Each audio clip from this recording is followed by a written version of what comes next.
It's here.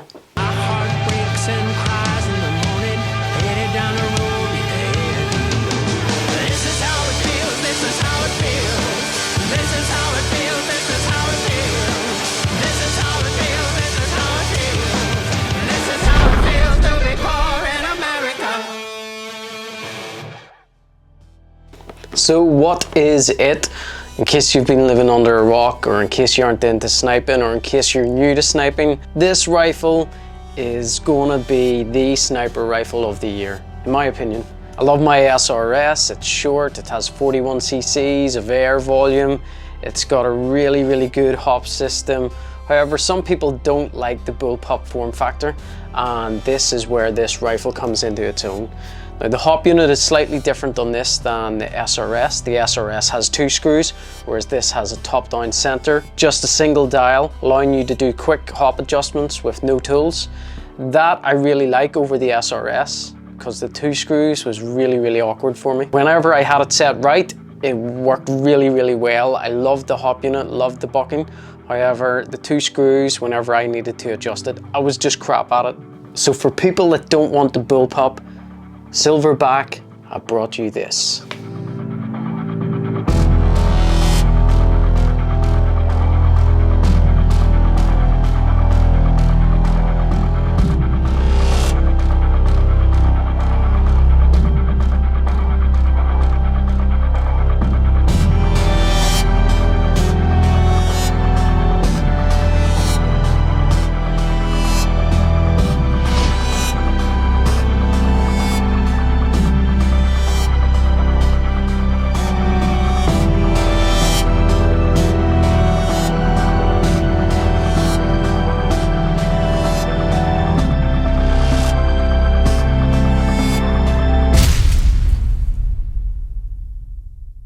So let's have a look at it.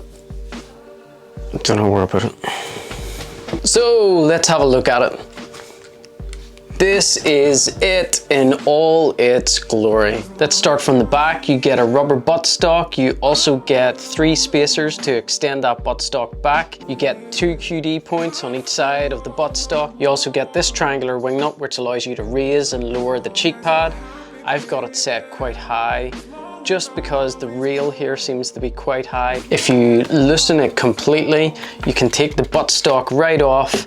You peel back this little bit of rubber, and inside you have 2 Allen keys and a screw, which allows you to basically take everything apart on the rifle. Now, the cylinder head also has a hex bolt around the nozzle.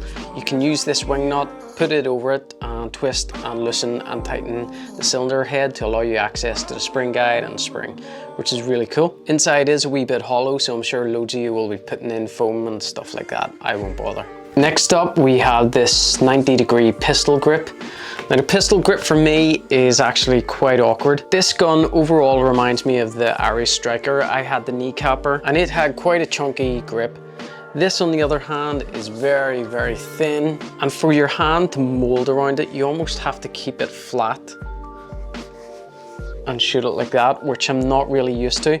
Your thumb goes up here for the safety. A slight pull down engages the safety, pushing it up disengages the safety. However, whenever I'm holding it, yeah, one-handed, I can't really do. That's not too much of a problem for me because I never use the safety. But going back to this sort of 90-degree kind of handle, it is very thin on top here, and it's quite harsh, the curve on it. Again, these are just minor things. Like I say, if I put my hand like this, it kind of fits perfectly, but it just feels unnatural to me. Next up, we have the bolt. The bolt is quite nice. It's not this big round sphere that you get with the SRS, which feels really uncomfortable. I changed the sphere bolt on the SRS to something a lot like this, which was the tactical bolt, and it feels a lot better. This is straight out of the box, and the cylinder itself, even though I haven't cleaned it, I'm using this straight out of the box. It's pretty darn quiet, and it's very smooth. Probably smoother than my A2M2 that I got recently, straight out of the box. Now, the A2M2 now is very smooth, really good. I've cleaned it, lubed it, everything. It's very nice bolt pull. This here, straight out of the box, compared to the A2M2 straight out of the box, is better. It's very quiet and very smooth.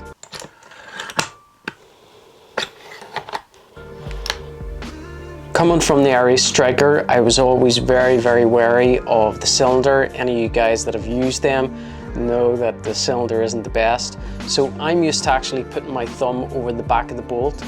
And with this cheek pad here, the thumb actually gets crushed a wee bit.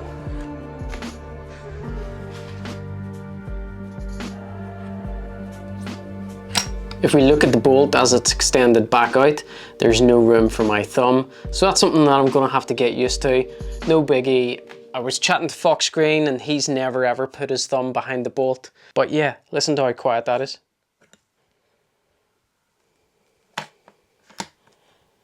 Really good. Next up we have the trigger. I know you shouldn't really dry fire these things, but this is a demo model. I need to do it just to show you guys. There's no two-stage trigger on this. I've got a slight bit of movement, which is almost like a rattle. I could probably tighten that up. I haven't gamed this rifle at all, so it's not an in-depth review or anything like that there. I can't tell you too much how it shoots, although I have done a few shots, and it is very straight. The TDC and the bucking works really well. The barrel seems to be working really well. However, I've just gone on to adjust the trigger, and the tools are inside the gun, which is very handy, but even with my wee dainty fingers, I can't get them out. Is there a secret? Can you push it from below? No. I don't know how you're gonna get them out. I think you actually need an Allen key to put down underneath and hook it out.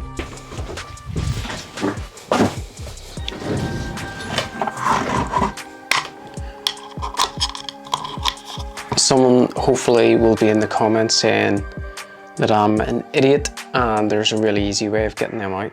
The Airsoft Striker had the tools up in here. You pushed a wee clip, the pistol grip came off. You could physically grab the Allen key and pull it out. With this, I'm not too sure. Yeah, let's try and tighten this trigger up a bit. Okay, so I've tightened these screws up. Mine was a wee bit loose, which meant that there was a bit of play in the trigger. Now, there's no movement in the trigger. So let's see what it feels like to shoot. Okay, so this must adjust the sear height or something.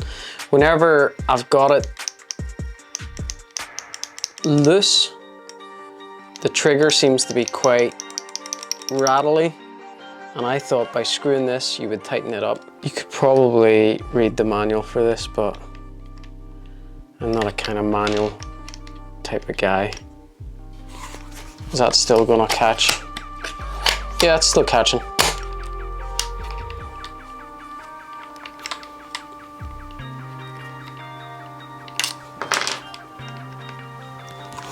Less rattle. Okay. Oh wow. Okay, so there are three important bits up in the trigger guard here. One of them you use the big tool for. You screw that into the spring guide stopper, and that's what you use for putting the spring guide stopper in. You can then unscrew it out and leave the spring guide stopper in and put your tool back and close it all over. So what I was saying about the trigger, it seems to be not a two-stage trigger. It seems to be, now that I've tightened that, it's right on the wall. So it feels a wee bit like an SSG-10 or something like that, which just breaks. There's a hard wall right whenever you put your finger on the trigger, and as soon as you give it a wee bit of pressure, away it goes. So we've got the trigger set now, there's no wiggle, there's quite a bit of pressure here, and it just breaks. Next up, let's go on to the mag. Lots of previous feed ramps by other companies haven't really worked the best. This works flawlessly. The mag holds 48, and whenever you insert the mag correctly, it pushes 19 or 18 BBs into the feed ramp, ready to start firing. What you can do is load a full mag into that, let 18 BBs go into the feed ramp, eject the mag, fill it up again and put it back up. Therefore you will get a full 48 shots. The feed ramp doesn't have any type of spring or anything in it, so as far as I know, when you're traveling, you can leave the 18 BBs in your feed ramp if you wish. There is a BB release button inside the magazine well. So if you do want to get those 18 BBs out, whether you're changing BB weight or anything, Just tilt the rifle up and push that red button and all the BBs should fall out. Give it a bit of a shake just to make sure that it comes down out of the feed ramp okay. It's quite important whenever you're inserting the mag, the manual specifically says don't try and load it. Kind of like the AK-47 mags, don't try and insert it at an angle, try and insert it as flat as possible and catch that first bit. I do have a wee trick for getting the mag out.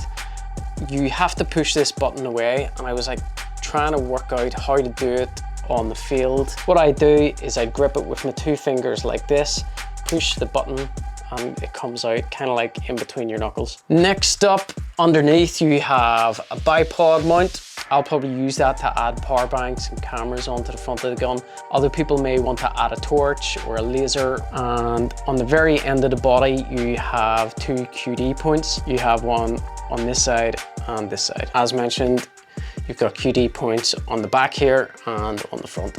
On top then, next up you've got the TDC, the famous TDC. This is one of the first guns with a TDC hot wheel. I've been using the Gunsmithy TDC for a lot of builds. I recently moved over to the Tridos design one just because it was lower and it fitted under scopes better, and it stopped ghillie wraps being caught on it and snapping the turret off, which was quite nice. But this TDC even beats the Tridos one. It actually sits down into the barrel. Don't know how they've done it, but they've done it. And you do have to use quite a bit of force just to adjust it. I quite like it. The outer barrel out of the box is suited for a 510mm inner, and it is a free floating barrel. Now for real steel guns, this is really, really good because it helps with the accuracy. For Airsoft, I'm not too sure. Some people say it doesn't matter. Others say no, you shouldn't have a free floating barrel, but it is what it is.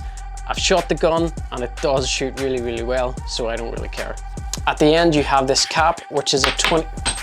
At the end of the outer barrel you have the M24 thread, which is very common for the Silverback guns, and that is pretty much it. So the overall feel of the gun is pretty good. It feels like an Irish striker, but not like an Irish striker. It is hollow underneath the pistol grip. Everything seems very quiet, apart from that one bit, so you could fill that with foam, you could fill this with foam. In relative terms, it is quite a quiet gun straight out of the box.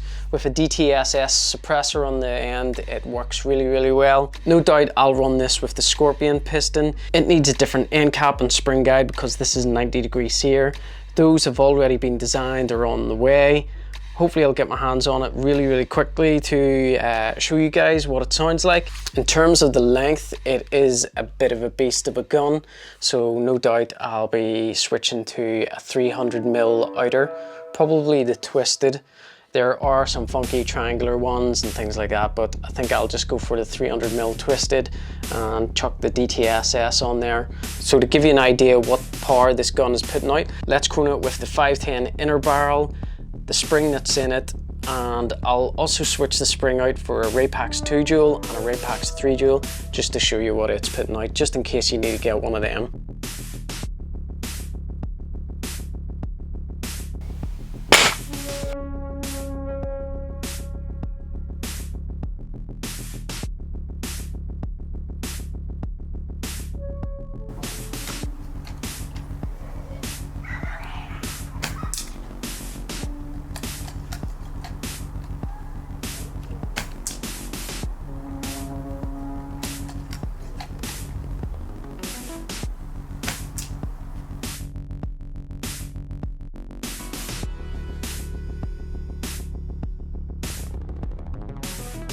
So that is that. The only thing left to do is do a few wee cosmetic changes, get it smaller, get the Scorpion in it, get a lot quieter, and get out and game with it. Any questions, leave a comment below. Also, are you getting it? What do you think of it? Me personally, I didn't think it was going to like it that much. However, I think that it's going to be a really, really good rifle. Have you pre-ordered it? Are you going to get it? Let me know. If you like this episode, like and subscribe, and I will get a gameplay with the TAC41 out very, very soon. Hope you enjoy it.